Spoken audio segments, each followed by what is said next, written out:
How's it going, everybody? Hopefully you're doing well. Thanks for coming along. Man, I don't know why my countdown starts over. I tried to look into that today as to, like, whenever I get to the end of the countdown, and then it goes back to... Why is that? It shouldn't go back to 11. So it, like, starts over, right? Like, it starts counting down the hour again, but it's supposed to stop at the end of the countdown, and it definitely doesn't. So I don't know why it does that. That's very strange. Maybe if I put the hour back in here. Nope. That's weird. All right, well, whatever. How's it going, everybody? Hopefully you're doing well. Thanks for stopping on by. I haven't fired up everything here yet because I'm a little disheveled trying to get on top of things. Mostly because I've been pretty sick this week. So today I'm feeling a lot better than I have been over the past week since I really went downhill on Sunday, but I think I picked up something on Friday. And so yesterday I was feeling pretty good, and today I'm feeling pretty good, so we're back at it. So I've got playing some catch up to do and making sure that things are, like my job and everything, those things get on with it. So always good to have a productive morning. And I'm looking forward to what's going on. Zach, good morning. Hopefully you're doing well. Thanks for stopping by.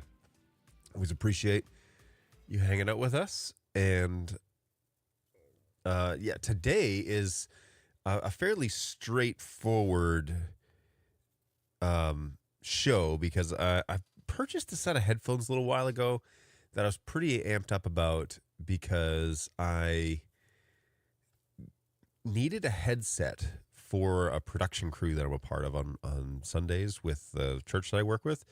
And I was kind of sick and tired of the ones that... I wasn't sick and tired. I wasn't enjoying using the ones that we had from our actual intercom system. So I didn't particularly like those, so I thought I'd try some other ones out. Must have been vacation sickness. I don't know about that. I wasn't on vacation anytime recently, so unless you picked up something, then there you go. What's going on, Frank? Good morning. Hopefully you're doing well. Thanks for swinging on by. And what's going on, Angus? Good morning. Well, it looks like the usual suspects are hanging around with us this morning at 10 or 11 o'clock Eastern time, depending on where you are, 10 o'clock Central here in the great state of Tennessee. So I've already been through, I don't know if you can tell by the energy level that I'm exuberating, but this cup of coffee, which is number 2, I guess, this morning, is almost done. So that's going to be a bit of a problem because I'm going to run out of coffee before this show even really gets started. But good to go, feeling pretty good. And it's good news because I am going away on Sunday afternoon, so it's the long weekend this weekend. If for those of you who adhere to school and government schedules, their Labor Day is this weekend. And we will be busy going to Salem, Indiana, of all places. And we're going to visit some friends that we have over in Salem. So good times, everybody. Frank says, hey, no ember mug. You know, I thought about it. It's downstairs next to my coffee pot because I used to have it on my desk up here. This is upstairs above the garage in our bonus room. I used to have it up here and I never used it. And so I was downstairs and I looked at my Gander Mountain mug, which used to reside at the Bird Dog office in Auburn Hills. You may recognize the deer mug. Let's see if I can get it to... There you go. Old school Gander Mountain mugs. I contemplated using the other one or the Ember mug or this one, and I just decided, I'm going to drink this coffee pretty fast. So I think I got this cup of coffee at 9:40-ish. It's been with me for 25 minutes. It's almost gone. So yeah, energy level is up. That's for sure. Yes. Frank remembers. He remembers. So I got too many mugs. And so some of them lived at Bird Dog while I was a part of that team. Yes, I was just going to say that.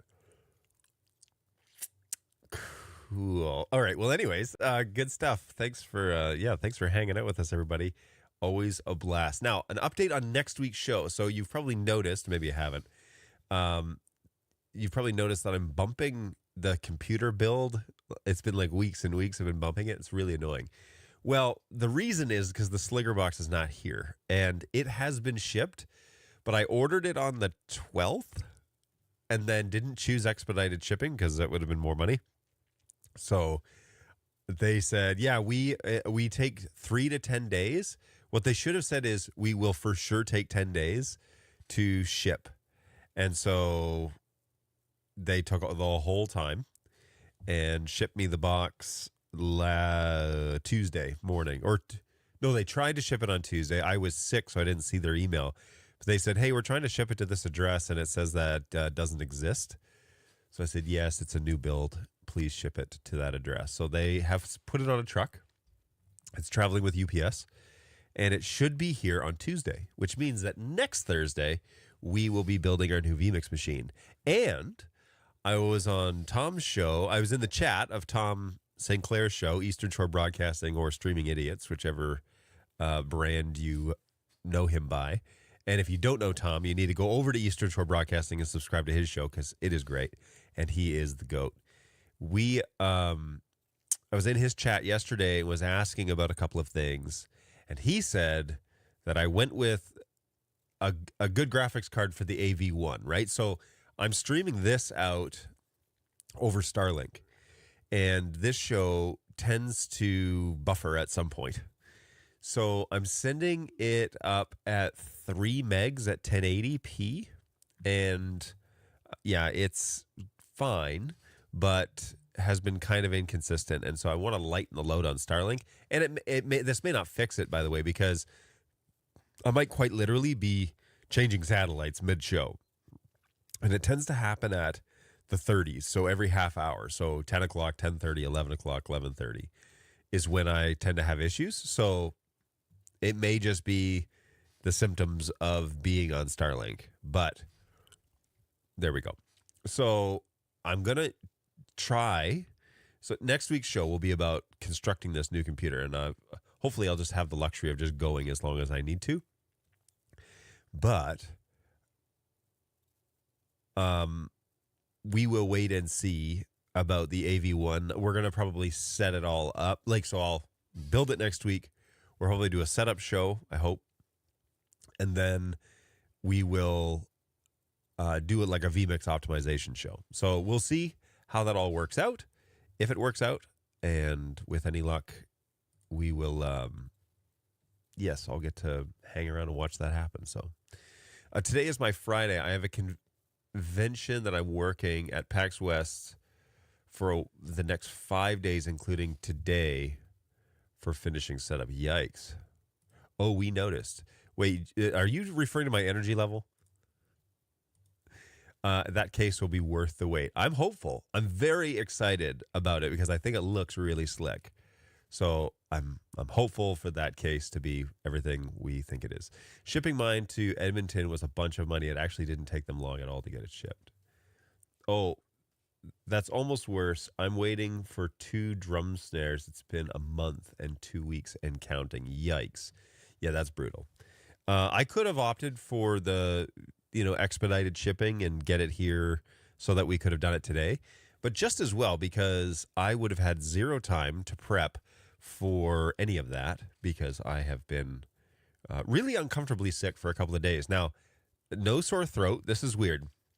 So flu-like symptoms, but no sore throat. No loss of taste other than when I get a stuffy nose, but I can taste right now. Just chills mostly. Yeah, it was weird. It was very strange. Anyways, I've been sleeping up here in my office bonus room because we have a couch right behind me. So I've been basically living out of this room for a week since Monday or Sunday. Monday evening I slept in here, and I've been falling asleep really early, and it's been driving my wife nuts because I'm not able to help with the kids. So this morning I was able to get up. Correction. yesterday I was able to scrub up and get all cleaned up and everything, and then help with dinner, and then even help with bedtime or whatever. And then this morning I was able to get up, felt really good, and getting things kind of taken care of. So all good, all good. Just need to get on with life here. Okay, hang on now. There are certain people that text me, and I wouldn't stop the show, but there are certain people that I will stop the show for. So check out these people that are texting me here. These couple of these guys are. All right, I think we're good. Okay, so the pushing back of your PC. Oh, I gotcha. Yes, notice that I'm pushing back my vMix build. So as long as everything goes along as planned, it will be next Thursday is when I'll build that PC. And I've got a secondary camera that I'm hoping to be able to bring into this show so that I can show an overhead shot of what I'm doing, and then we'll go from there. So, all right, cool stuff. Now, let me pull up. How do I want to do this? All right, let me pull this up real quick, because I'm going to give this review pretty quick just because I've had a fair bit of experience with these headphones that I bought. Oh, by the way, for those of you interested, the Ring of Power episodes are being released once a week now on Amazon. So I saw that this morning. That's fun. My wife and I watched the first season. It was okay, but it lacked the Lord of the Rings vibe. Just saying it as it is. It felt like it lacked the Lord of the Rings vibe. You know what I mean? All right, so I purchased what on earth? I purchased these headphones. Pretty excited about them. These are the Audio-Technica ATH-GDL3WH headphones, which are open back gaming headphones. Hopefully my cough button works. And I purchased them on Amazon back in July. The whole point was because I had a production. I'm a part of a production that needs to have our team on comms. And so we danced around like what options do we go with? And quite frankly, there are lots of options out there for headphone systems. You know, you can get systems that integrate directly with the greater system. You can get independent systems, get systems that operate on Wi-Fi, that operate on their own bands, that operate on a whole bunch of things.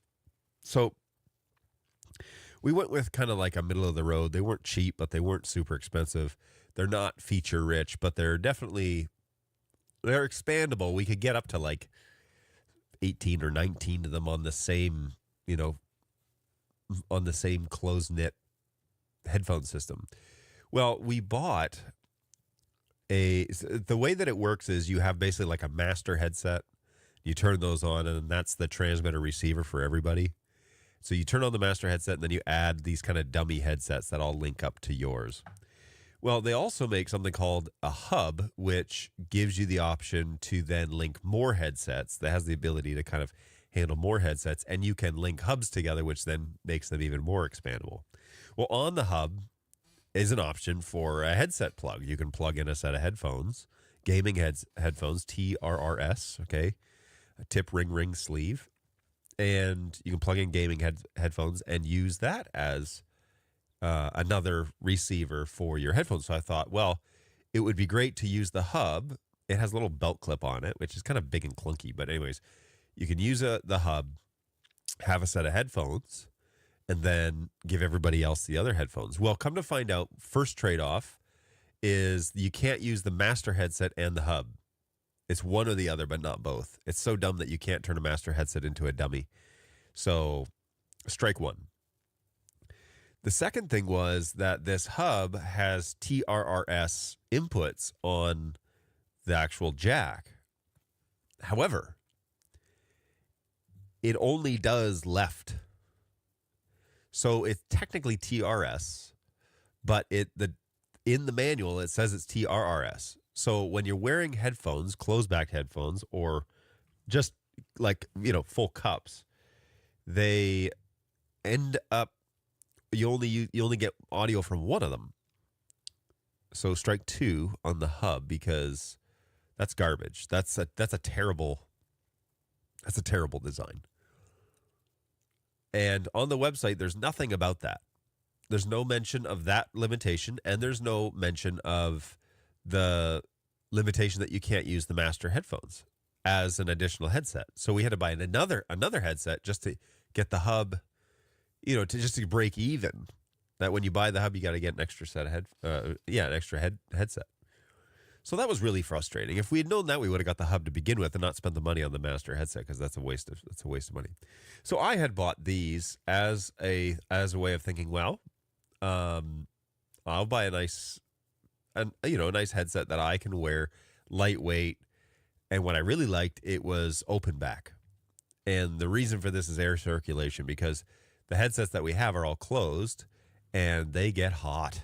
And our little production room is well ventilated, but it doesn't matter. You got lots of heating equipment, and that, makes a difference.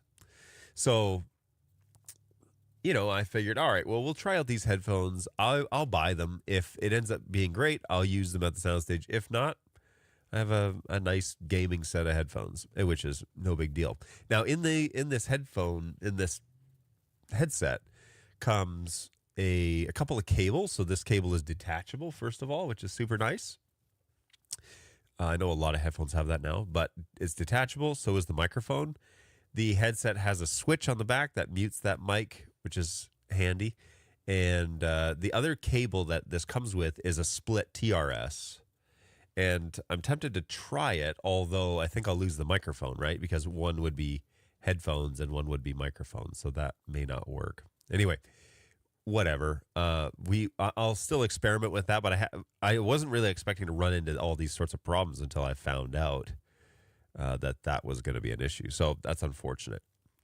Now, these are very comfortable to wear. Unfortunately, I haven't really been able to wear them properly because only one headphone works, and it throws me off having both headphones on, but then not audio coming through both. It drives my brain crazy. So I always put one off to the back, which again, they're open back. It shouldn't make any difference, but my brain is quite the circus.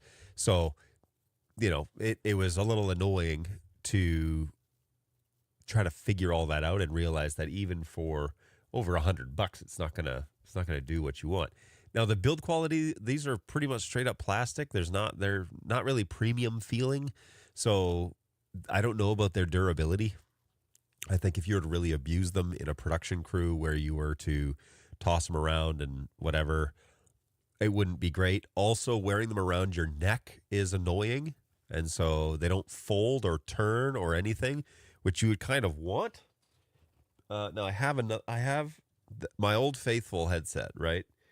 Which is my Audio-Technica, the M50S, which stood for straight. I don't even think you can buy it anymore, but they're closed back headphones, and they're just a straight cable.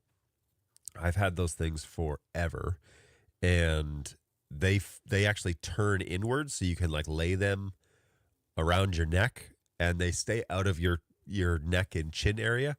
But these guys don't turn that way, which is really annoying. Now, I've had similar open back Audio-Technica headphones before. On this YouTube channel, there is actually a review for the 700s. I think they're ADXs or something like that. But those open back headphones, in particular for listening to music that has been set up with a proper soundstage, okay, in terms of 3D audio, or gaming, or VR. And I'll give just a little side trip here for the Audio-Technica open back concept. So when I was pretty new to all this stuff years ago, I was listening to music in closed back headphones. I had the those 50Ss, and they were great. And then I started reading up on things like 3D audio, where, I've done lots of talking about my 3DO headset and stuff. And so they started talking about like positioning music in 3D spaces. And great audio technicians who are mastering, who are doing real audio engineering, not only place instruments and music dynamics between left and right, but they also position them on an X, Y, Z axis. So meaning that not only is the trumpet player to the left of the listener, but they're also 20 feet away from the listener, okay? So in closed-back headphones, you kind of get some of this effect. For really crappy decoding of audio, you basically just get left and right. If you put in true left and right, you can pan them, you can pan your instruments, and it's just basically on one axis where the music is. But with high-quality audio and great technicians, audio technicians, they will place instruments, they'll place sounds, they'll place different things in the music in different places in a bigger scale. So again, left and right, 20 feet over, but also 30 feet away, or 10 feet up. And so you have your X and your Y and your Z axis, and so you have like this three-dimensional space. Well, VR really took off with this because you really need, when you look at an object in the distance, you don't want it to hear it right away in your ear. You want to see it and you want to hear it, but you want to hear it over there.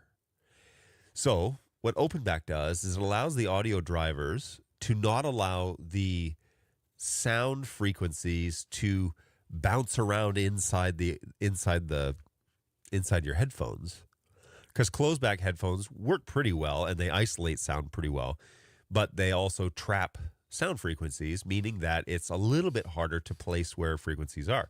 But if you have a set of open-back headphones, this will allow those frequencies to escape and not hit your eardrum the same way that closed-back ones would. So I thought open-back headphones, I've used them before. I quite like them. They'll allow, air to pass around your eardrum, which will keep you a little cooler in warm environments. I thought, I actually wasn't thinking about 3D space because we're not doing anything with that in terms of our comm system. But what I was thinking was I will be able to hear what is going on without needing to remove my headphones. And that's because frequencies can leave and frequencies can enter, meaning that what happens on the soundstage, I could actually hear in real time, which means that if we need to make a change to our in-house sound, I wouldn't need to remove my headphones, which is a highly desirable thing because we're constantly checking multiple things all at once, and it doesn't seem like a big deal, but to do it faster would be better. So open back headphones was kind of the ideal. So I kind of wanted to hit all of those things, and come to find out, these headphones sound pretty good. They're not amazing. I'm not going for amazing audio quality because it's just voices I need to hear other than the ones in my head. I just needed to hear what is going on live in the soundstage, and then when my team communicates with me, I need to hear that as well. Now, it takes people a long time to talk to you wearing headphones. They're not used to that. Even though you can say, oh, they're open, I can hear you. They still hesitate, always. It's hilarious. But it's much better than having a closed back headphone, because I find that even if I have one ear covered and someone tries to talk to me, I have a hard time not taking them off and hearing both ears. And I don't think I'm hard of hearing. I don't think I have a hearing problem yet. Maybe I'm delusional. I don't know. Well, or maybe I do know. But anyways, I don't think that I'm having any issues hearing. And so but there's a tendency if I'm wearing headphones to take them off. Sometimes I do it because I think other people are feeling awkward about it. And sometimes I do it because, I don't know, maybe I'm feeling awkward about it. I don't know. But that it has been an issue with these headphones. So the build quality is kind of plasticky.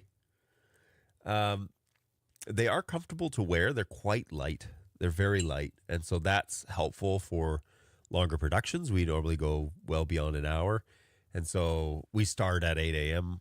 I start at 8:30 wearing them and probably don't take them off until 11:30. They work good for that. They're easy. They're less heavy than the comm system that we have, like the proprietary one. And so wearing it for a long time doesn't seem to be much of an issue. But I've always been a fan. I became a fan of open back headphones when I bought those 700s, and I can actually pull those up because I bought them here as well, I believe, on Amazon a long time ago, probably like 2016 or something.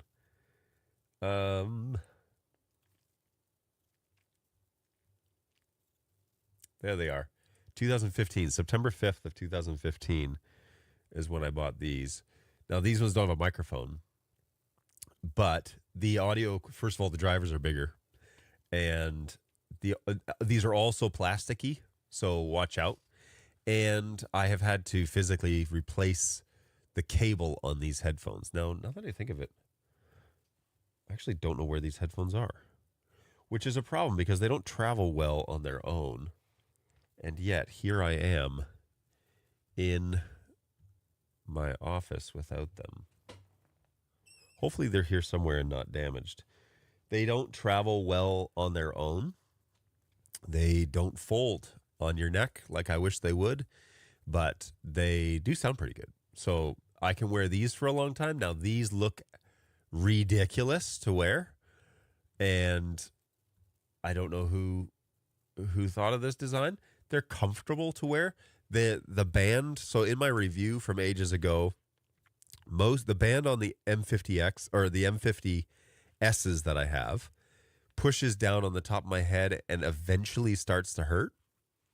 These ones don't have that problem, and that's nice. However, if you're wearing them without a hat, then they smush like two little sections of your hair down, and that's always awkward because then people look at you funny for more reasons than already they look at you funny.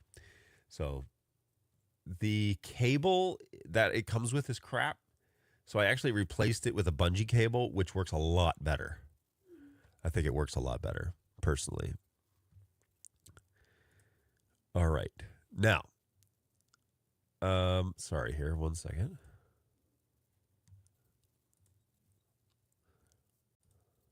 They're for in-ears. They should work with companies Eclairs or theirs.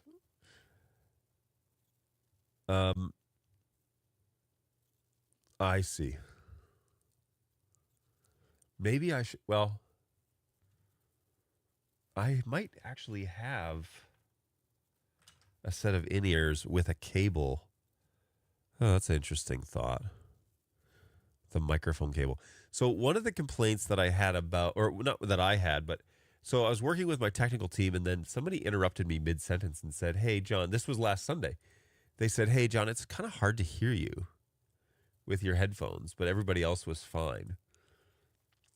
And so I just dumped them. I was like, all right, never mind. And I just got on a regular headset, and then I didn't have any more complaining about that, which was crappy because I really wanted to use these, but I ended up abandoning them. So they may be just coming home with me because I can't trust them.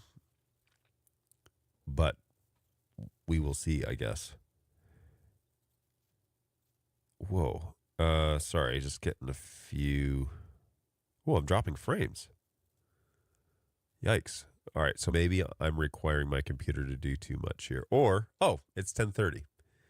So likely changing satellites. Just right on cue. Starlink. What is going on here? That is not what's on my screen right now. All right, so my screen share is, oh, now it's working. I'm so confused. Hey, I had a great conversation with a former coworker of mine, a Mr. Josh Bernstein, and he told me some pretty exciting stuff about the new X5 camera. Not that I'm no sort of like secrets or anything like that, but just his excitement about that camera and how it deviates from what Bird Dog had done in the past, and hopefully what they're hoping to do in the future. And so, pretty excited about the X5 from this side of the conversation, which is on the consumer side now, and I don't have the all the testing exposure or all of the initial ticketing questions exposure or marketing promises exposure. So it looks promising, that's for sure. Let me fix my glasses here. It looks promising, and that's pretty cool. Excuse me.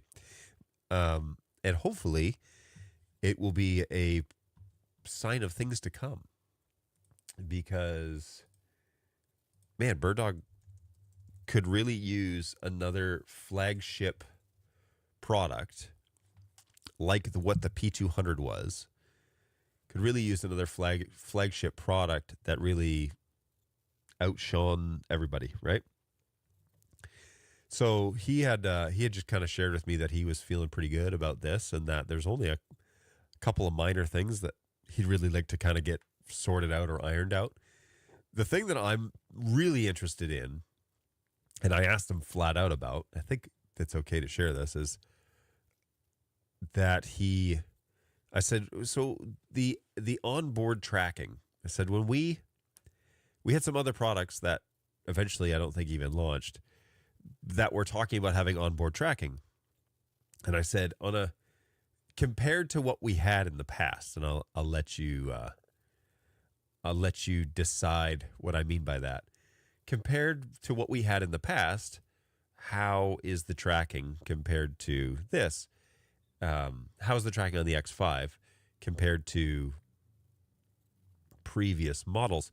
And he had said it's improved. It's a good step forward to what. And you know what? I just realized nobody said anything, so I'm hoping that my audio's good.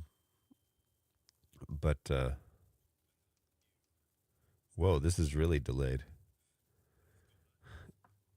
All right, so yeah, okay. So he had just said it's a huge improvement from what we had, and it's pretty consistent. I told him, I saw a video put on by Churchfront, which is a reputable source of information, although they push PTZ optics, so I don't know how reputable, but there's probably some deal involved. They showed the PTZ optics like auto follow. And I said, one of the things that we really need is, I'm having trouble training cameramen. And what? I'm so quiet. All right, we need to take a poll, because I could turn this up. I can turn this way up. And I just don't want it to be too distorted, Let me switch live here real quick. Yeah, so I'm just worried that I'm clipping here. Let's see if I'm clipping. Okay, Angus seems to like that change. It just seems, I think I'm clipping. I'm at least clipping in vMix. Let me know if I'm clipping. This poor computer is struggling so much to run this vMix integration. I'm so excited about next week, because I'm ready to move this computer along. Bring it down a notch, okay? All right, try that. Okay, so I had asked him, I said, look, one of the features that Churchfront had shown is what happens when when the camera loses its target. What is the behavior? Now, in Bird Dog iterations ages ago, we had this issue that it would occasionally lose the target even while looking at the target, and then it would just kind of go off into space. It would just kind of like, for no reason, just kind of like wander off. And I couldn't figure out how, like, in what coding algorithm would you ever want that to be a thing? Where it's like, maybe it's just receiving the same command over and over and over, and that's what it's being told. But it seemed to go off in an upwardly left direction at the same speed as it always did, and it was weird. It was very strange. Then I said that I was very impressed with, and I don't say this often, but I was very impressed with PTZ Optics' ability to stay on subject. And then Church Front Guy actually had to force the camera to lose him. So he had to walk under the camera, which, again, I was like, wow, that's pretty good. So he walked under the camera, and the camera lost him. What it did was it went back to position 1 and waited until it saw him walk back up on stage. And when he walked on stage, it reacquired and went back into that framing. And I was like, man, that is the automation that you want. If it has a problem, you want it to self-correct. You want it to at least go to a home position and say, I know that he's supposed to be here in a minute. And so, maybe that's... Anyway, I thought that's the right approach to how that should be done. If it loses its subject, there should be a command that tells it, go back to home and wait to reacquire. And PTZ Optics did that. So I said, I told Josh, I was very impressed by that. And he said, actually, ours will do that too. Let me double check. And he did. And he said it did it. So that's cool if that's real. Because one of the issues that I have now in my new employment is finding cameramen. Because we have these 6K cameras, but I definitely need a cameraman on them. And so it would be great to have a head-to-toe shot if our subject was going to walk around, which our ministers rarely do. But if they're going to walk around and have a head-to-toe shot and be able to follow, fairly naturally with a head-to-toe camera shot, and then do the tighter shots with the 6K cameras. Now, the other problem I'm going to have is color matching, because I've always had issues with Sony lenses and Blackmagic lenses and trying to get them to balance correctly. And so if anybody has experience with that, I'd be interested to know. But I'm going to see if I can maybe try and find a demo, an X5 demo or something, and try it out. So that would be fun. Yes, Frank, like the X5? I love the X5. Now, that coming from a support guy means something, okay? That's not just a fanboy. That's a guy that has to fix these things, that has to help customers on the phone. So if he loves that camera, if he has the audacity to say, I love that camera, that means something. Thank you, everybody, for assisting with the audio. So I'm very interested in the X5. The launch of this camera seemed quiet. It seems quiet. When it came out, I kind of stumbled across it on social media, but you would think that something, and maybe that's the point, right? So as always, actually, you know what? Hopefully that's the point. Maybe I need to reframe this, because what you want to do is underpromise and overdeliver. But in the interest of hype, typically you overpromise and underdeliver, right? Not you personally or you, any company. I'm just saying in general, if you're making a product or you're providing a service, you want to underpromise and overdeliver so that it's, wow, that was worth way more than I paid for, right? And so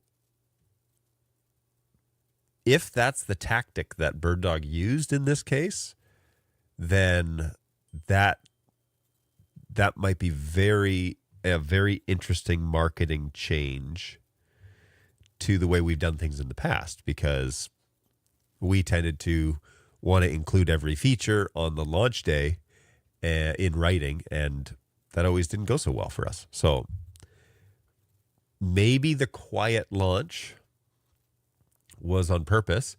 We haven't changed this. This confused me. I scrolled down to a black screen. There really should be a little text that say keep scrolling, because then this weird like scroll animated movie thing happens. And that's fine. But when it starts on a black screen, it's kind of like it should say keep scrolling. And then that, anyway, it's fine. Tally light, it's a cool tally light halo function. But this is what I'm very interested in, because if I could get it to color match, then, that would be fantastic to then be able to follow a subject. But we shall see. Now, NDI HX3, in our situation, we'd actually still be using SDI, but HX3 4K 60, this certification right here, I think I've been implying this for a long time, but the NDI industry really needed some sort of standardization. They said, oh, well, we just have an SDK and that's our standardization. That's not a standardization. Standardization is a certification that says you hit these benchmarks, and, that means you can have this label. Now, I do understand, unfortunately, that with this certification also comes some pretty significant limitations, as I've come to find out. For example, there is no full NDI certification. So what does that mean? Yes, it's very interesting. This is NDI HX3 certified, but they don't even offer a full NDI certification. So that's an interesting differentiation between, because there are multiple flavors of NDI. Well, there's two now, but HX3 is pretty much so close to what full NDI is, but in terms of quality, that it's going to, I think if HX3 is certified, okay, here's the deal. If NDI provides a certification for one flavor of NDI, that is going to then standardize what the networking policies need to be, which means that the other flavors of NDI, 1 and 2 and full, are not going to be standardized. And that's a very, very interesting thing with this certification thing. Now, I'm speculating. I don't know for sure, but I do know NDI. I've known people in that company. I think they're saying it without saying it, okay? I don't know. I genuinely don't know, but it seems to me that when they've come out with a certification for one, then there's been no push for any of the other ones. Integrated NDI HX decoder. Oh, yeah. So you can send... There's 2 HDMIs out, right? Yeah. So on the back of this, look, there's 2 HDMI outputs. So one of them is just the camera itself, and the other one is a decoder, so you can send it program. I mean, that's pretty cool. And I think it looks good. I think the camera looks neat and tidy. So I don't know about this. How did you guys get the copyright laws to do that?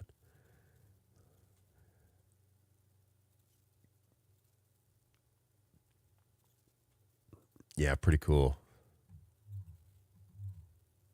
Pretty cool.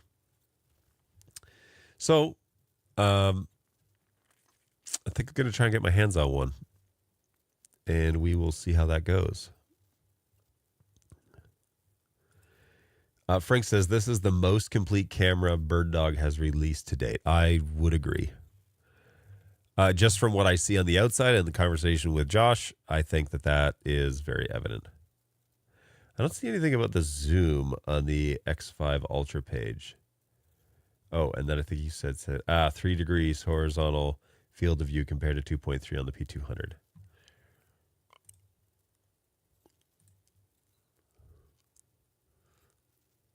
"20 times zoom." I like the idea of the HX decoder on board. Likewise, John, I do a ton of shows with SDI. Couldn't buy a camera without it at this point. You know, I used to think at Bird Dog, I was like, man, everything's kind of going away from SDI. Now that I work in an SDI environment, I'm like, ugh, I don't know if I'd be willing to give this up. It's pretty versatile in terms of, I like it a lot. I like the flexibility of sending my NDI sources anywhere I want, but I only need it to go one place. So I don't need NDI to go everywhere. I need it to be the highest possible quality I can. I could buy a 12G cable and get 4K for like $50. Whereas if I got to set up a network to handle 4K NDI, that's going to be thousands of bucks. So yeah, it's an interesting world, but the idea of full NDI certification is difficult because they don't really give standards for what constitutes full NDI like they do for HX3. Well, and I'd actually, they haven't given standards. They haven't given standards for full NDI forever. I mean, the HX3 standardization is relatively new for NDI. NewTek, VizRT, they never did any of that. And so when NDI came along and said, "Oh, it's the new protocol for AV stuff," we were like, "Great. What type of networks they need?" They're like, "Anything." Like, "What sort of cabling?" They're like, "Anything. Just anything you got. It's fine." I was like, okay, well, that's not how the real world works. Tell us what the specs are, and we'll get on there like, "Oh, we don't really know what to tell you." It's like, okay, well, part of me wants to say, well, then you're not serious about this. If you haven't done the testing and you haven't figured out what the limitations are, then you don't really know. You're just experimenting. This is a Kickstarter. But with the certification, that means we have done some limitation, like some expectations in terms of what it's supposed to be.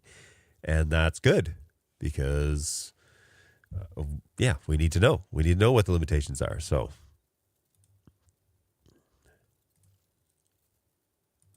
you definitely give up a bit on the tele end. Yes, you do. I could probably still make it work. If you ever used audio with Bird Dog devices, with the X5, it is a world of difference in performance. Why? What's the difference? What's the audio? Personally, I am still of the belief that I don't want to merge my audio with my cameras. I believe that here as well. There is no merging of video and audio until vMix. So, but that's just me. I know some people have to do it, but Angus, the HX decoder performs well. There are two options for it also. You can keep HDMI loop out and decode on the second HDMI, or just use HDMI 1 for decode.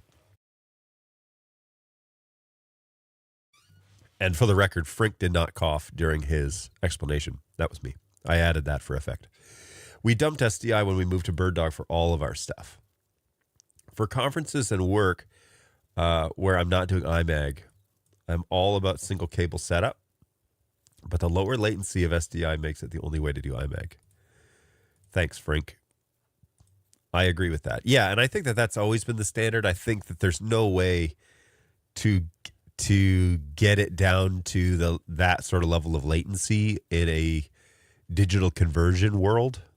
I think you'll always notice a difference, and it's distracting to send IMAG and DI sources. However, for everything else, I mean, even this, for what I'm doing here, it does not need to be hardlined. It can be NDI, and I can adjust the audio delay, because I'm already going up to YouTube on a 20-second delay anyways for the normal latency mode that YouTube has. So it's not like, it's not a deal breaker. We could definitely adjust for like the 30 frames or whatever it is that is going to be the synchronization issue. So the X5 audio is so clean. I've not observed any gaps in performance with the embedded audio.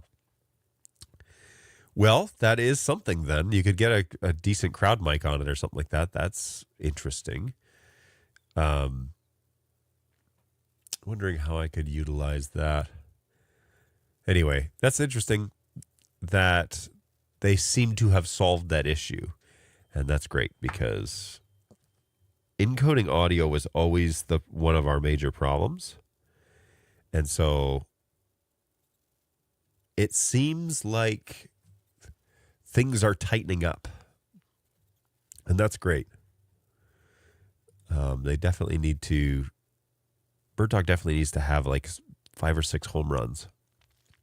For audio, we don't go through cameras. It's all done on a mixer to Wirecast for us. Yeah, I've ranted about my philosophy on this anyways, but it's like I feel like when you add it to a source, when you add audio to a camera and it's getting converted, even though everybody says it's probably lossless, it's just like, why? Why compromise if you don't have to? If you need that audio to come from the camera, fine. But bring it in the highest amount possible, at the highest quality, at the highest bit rate, and scale it down at the last minute. But don't compromise it at the beginning or put it in a device that is not an audio device. It's a camera. And so it's like, don't do that. Just bring it into a proper interface, bring it into a mixer, send that over in the most... Now, putting this camera up in a hockey rink, it's funny, I'm in Tennessee and talking about hockey. If you put up in a hockey rink and you put a microphone on there for crowd noise, by all means, have at it. Because you're not needing it to be some sort of high-level audio recording. But if you're going to spend $400 on a microphone, you might as well not add it to a camera that, it may not work. I mean, it may not degrade it, but it might. And so why bother? Yeah, it's pretty rare that I'll use a camera audio. It can be very handy for ambient audio, though. And I think that that's a legit use, man. Like, that for sure seems to be when I was a Bird Dog, I was hearing about that all the time. People say, oh, we just use it to capture the audience. And it's like, okay, well, even at like churches and schools and stuff, totally fine. Like, yeah, I get it. That seems to be a legit way to do that. Hey, John, did you see what update came to the quad? I did. So we chatted for a little bit on the X5, and then Josh was like, hey, check this out. And so he showed me this kind of new update that they have going on here. So they basically doubled the ability of this thing, which was something that I think they were wanting to do from the get-go. They basically made everything dual channel, right? Now, why isn't that on this site? Let's go over to the main site. It's got to be here because it's a major announcement. Okay, next. There it is. So there's no website for this update? Come on, guys. This is a huge deal. All right, so basically this allows you to have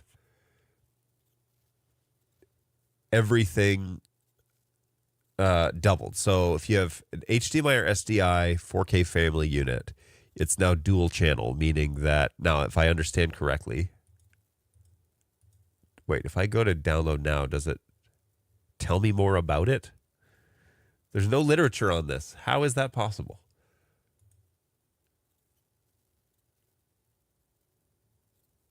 So basically, it gives you the ability to use both the SDI ports on the SDI unit. And then the HDMI, again, same ability to use both the ports on the HDMI. Now, the quad, what is the ability for the quad? Is it simultaneous? So encode, decode on, you do 2 encode, 2 decode, or what's the deal there? I quite like to use my ATBP 40025 as the on-camera ambient mic. It's a little excessive, but it sounds so much better than just a plain old camera mic. 2 in and 2 out, that could be useful. And the release notes have more. Okay, so let's jump over there.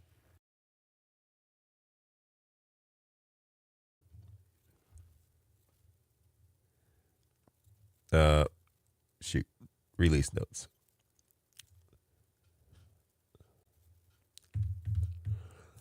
Okay, so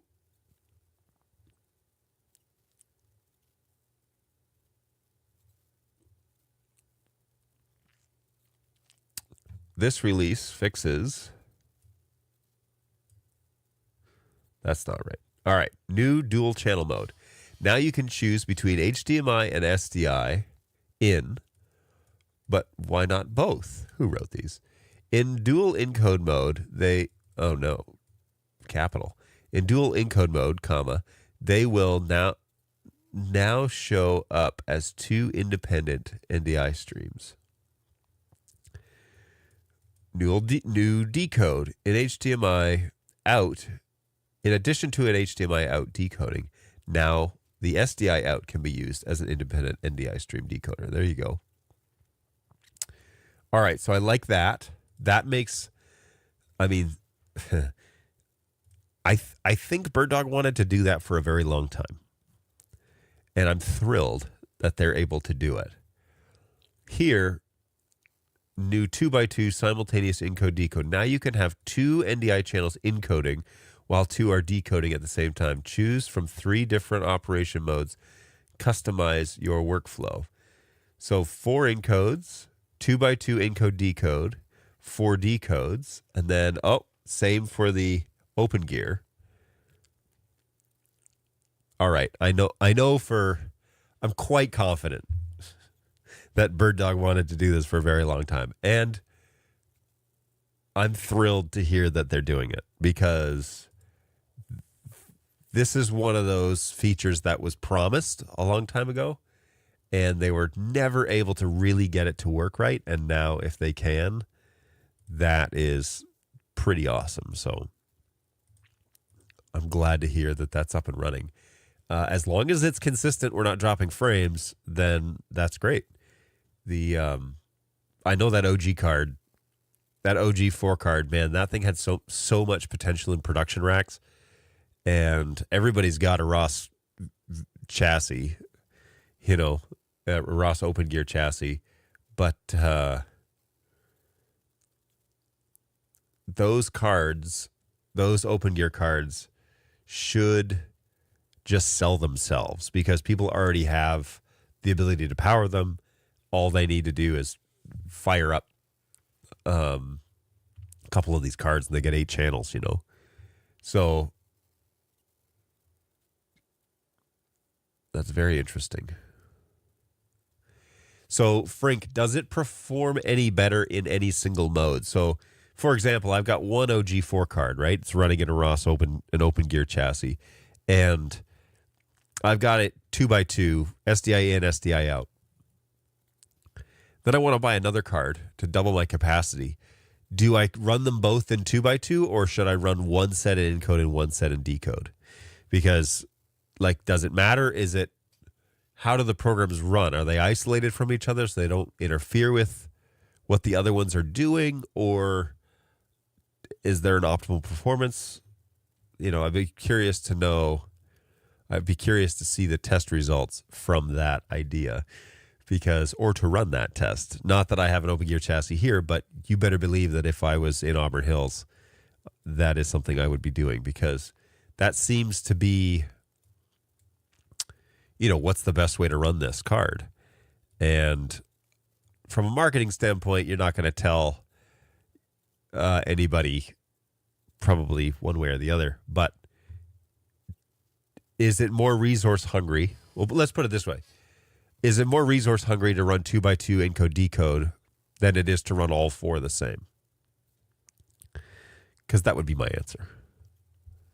It doesn't, 6-1, it would give me reason to buy more cards if it was you can run this one in 2x2, takes a little more resources to use, or a little more bandwidth, or a little more performance.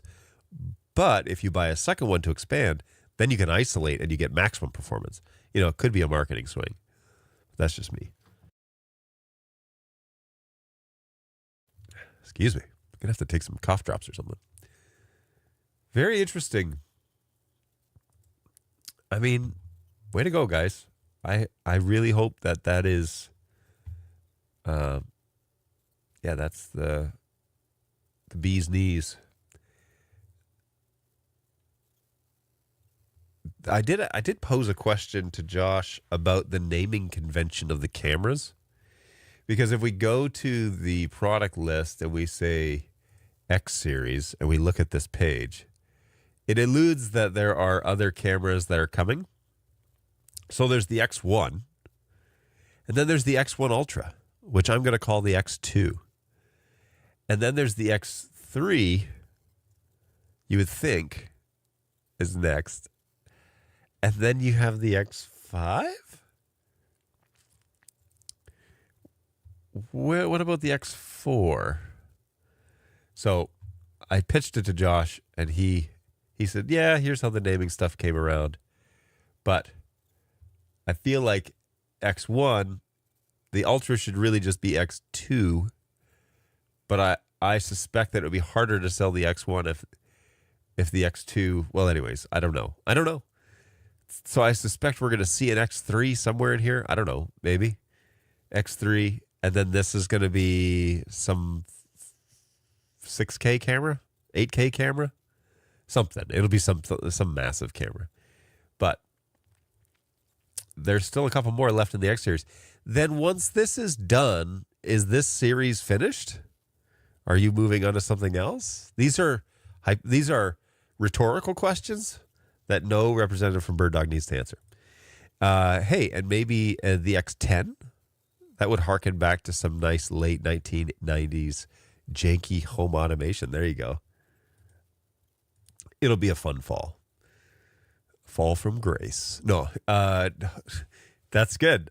So IBC is around the corner, everybody. And I suspect maybe that is what we're referring to of the fall. Let's look that up, actually, because that's in October, right? IBC conference. It's over in Europe. 2024. Oh, September 13th through... Wait, it's already done? Hold the phone. Oh, I thought this was in October. What am I thinking of? Oh, I know what I'm thinking of. I'm thinking of NAB New York. NAB New York. That one's in...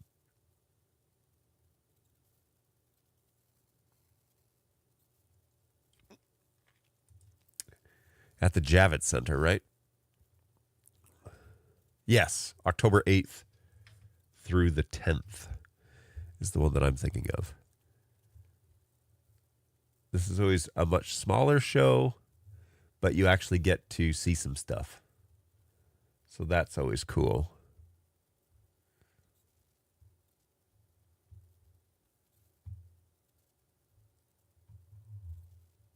I always thought this would be a great place to like put on a little workshop. Teach people about your stuff, instead of just sitting at your booth and waiting for life to happen.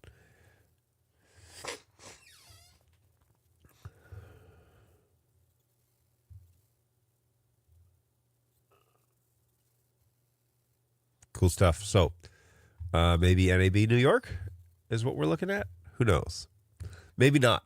It's not always a great method to launch all your products around trade shows. And the reason for that is because you really want to launch the product when it's ready to launch and not when the trade show's happening. Many companies have learned that, and Bird Dog is no exception. But you should never be working towards the launch of a product just so that you can hit some sort of target date. Instead, you should launch it when it's fully ready. And if it means you got to miss a big launch date so that the product will be consistent, reliable, that will build your reputation, which over time will sell more products than launching it at the event. Now, I did find out that Bird Dog, when they announced the X5, the products were at the distributors, which is a big deal. All right, you don't understand. The finished product, which was super stable at launch, evidently, according to support and to engineering, the launch of the product, when they launched it, it was available for sale at the distributors. And so doing that repeatedly over and over and over and over is what will build the reputation that you hope to find. I think the hype and the newness and the youngness of Bird Dog that it was 6 years ago has worn off. And now they need to build reputation. And so that's exactly what this will do, by launching a product that's as strong as it is and is available for purchase the day of launch. Yeah, that's where it's at. I think that will definitely help from a customer standpoint. If I go to a trade show and I see a product, you say, and it's at the distributors right now, Broadfield has it right now. That's a big deal because I could go and buy one if I wanted. You're showing me a product I can actually buy, and that's great. So head it out. All right, Frank. Have a good one. We will see you around. Have a great day. I don't know if you're leaving or you're saying that to Frank, but we should probably wrap it up anyways because I need to get some crap together because I have an appointment at 1 o'clock that's not here at the house. So anyways, it's good stuff. Exciting news from Bird Dog. Exciting updates from them, and that will be fun to watch evolve. Thanks for coming along for the ride. Hopefully, I did do that review of those headphones, so I'm not sold on them yet. I don't think that I've given them a fair shake because it appears that the hub that I'm using them in is not really compatible with them. So I'll bring them home and use them here and do some gaming or something. We'll see how that goes. But they sound pretty good. So that's out of the gates. That's the first thing. Anyway, take care of yourselves. I hope that you all have a great weekend. You stay healthy, stay safe, and we'll see you here next week. With any luck, we're going to build a computer next week. So that should be fun. And I'm going to do it wrong, probably. And so you get to watch me fumble about and fuss and stew and hopefully not get too mad. So that'll be a blast. Thanks for coming along. And thanks for hanging out. We will check in with you guys next week. Look for more updates on my channel as we plan out the next few weeks worth of streams. But then, and also that wasn't this week. That was last week. Never mind. I probably already told you about it. Okay. Take it easy, everybody. Be well. And we will see you guys in the next one. So take it easy, man. Always nice to see you. Cheers.